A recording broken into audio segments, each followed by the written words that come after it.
Chu binasag na ang kanyang pananahimik tungkol sa hiwalayan nila ng kanyang long-time boyfriend na si Sian Lim. Dumating na nga ang pinakahihintay ng lahat, ang magsalita si Kim Chu at isiwalat na ang mga haka-haka at rumors sa totoong estado ng relasyon nila ni Sian Lim.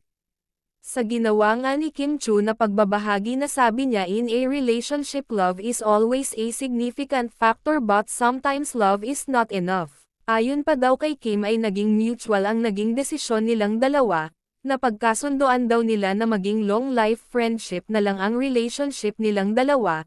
Nagpasalamat din siya sa kanilang mga fans sa suportang binigay sa kanila at higit sa lahat nagpasalamat din siya kay Sian Lim sa 12 years nilang pinagsamahan. Sinabi din niya sa mga tagahanga nila na igalang na lang ang kanilang desisyon at bigyan sila ng privacy sa panibagong yugto ng kanilang buhay.